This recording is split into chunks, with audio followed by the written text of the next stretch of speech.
Magandang umaga po sa inyo lahat. Umaga sa amin ngayon sa Philippines and then sa mga gabi ngayon because there are parts of the world na gabi ngayon. And then magandang hapon din sa mga hapon. Okay. So, thank you so much. Nandito na po tayo. By the way, I'm Jaime Toraldi Jr. This is Jaime Toraldi Jr. TV. And nandito ngayon tayo. Ang matatalakayan natin ay ang part 3, how to become a call center agent. So just a heads up, ang una nating tinalakay, yung part 1 is that the interview portion, and then yung pangalawa is written examination. Nandito na ngayon, tatalakayan natin ngayon yung tinatawag na online exam. This is the third part of our pagpapanayam. Okay, so maraming salamat sa online exam. Pagkatapos ng interview and the written examination, yung online exam na, so guys, nakaka-relate yung mga millennials because dumating yung computer, so kailangan natin na magaling tayo sa computer. In my case, nung mga panahon ko, di ako marunong mag-computer because I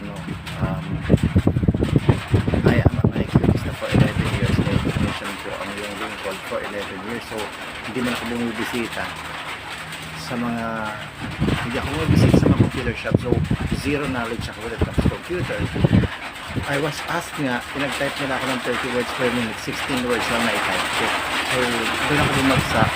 So, ang nangyari, after 1 month, I was advised na bumalik ulit for another application. So I was very lucky. So that's why ngayon 3 years na po ako as call center agent. Out of nothing, out of nowhere. Sabi ko ng turtle move, pero I am na regular within 6 months and now I'm on my 3rd year. 3 years na po ako sa kumpanya na pinagtatrabahuhan ko. So I would like to encourage everyone to really have knowledge in computer. Kami kasi ng mga X-Men na kami. Millennials, kahit 7 years old, they know how to type. Ang bibilis sila mag-type when it comes doon sa online exam, mananalo sila.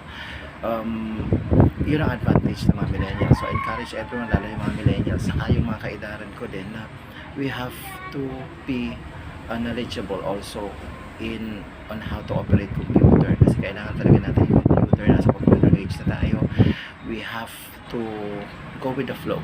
So kailangan natin yan. Sabi nga sa nabasa ko, pag wala kang alam ngayon sa technology, mapag-iiwanan ka. So we have to be knowledgeable enough. Kahit mabagal lang po tayo day by day. Ako nga, di ako makapaniwala, 3 years na pala ako nagtatrabaho. So ang nakakatuwa doon kasi kahit ako hindi marunong mag-computer, hindi inabot ko yung ganun. Yung 10 kami na sabay-sabay na nag-quest.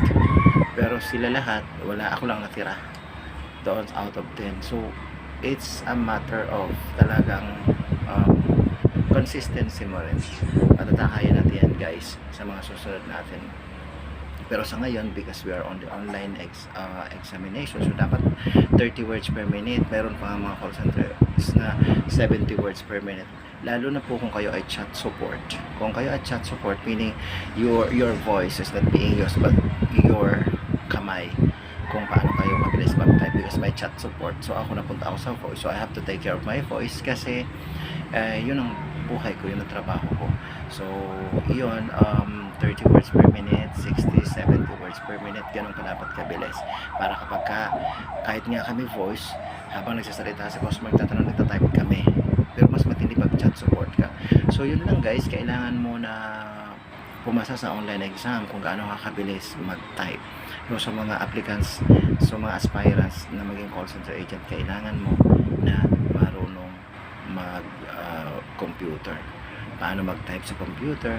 Kasi yun ang kasama sa online exams. 30, 60, 70 words per minute. Mas maganda. Advantage natin yun guys, kasi nasa digital age na nga tayo. So yun lang po guys, maraming salamat. Sa mga susunod natin na pagtatalakay ay tatalakayin naman natin guys yung tinatawag na final interview, kasi napakahalaga ng final interview. Yun ang magdedetermine kung papasa ka pa o hindi bilang isang call center agent. So maraming salamat. My name is James again, a call center agent, and stay healthy and be safe saan man kayo naroon sa aming panig ng mundo. Maraming maraming salamat po sa inyo at ingatan naman tayo lagi ng Ama. At ako po si James again.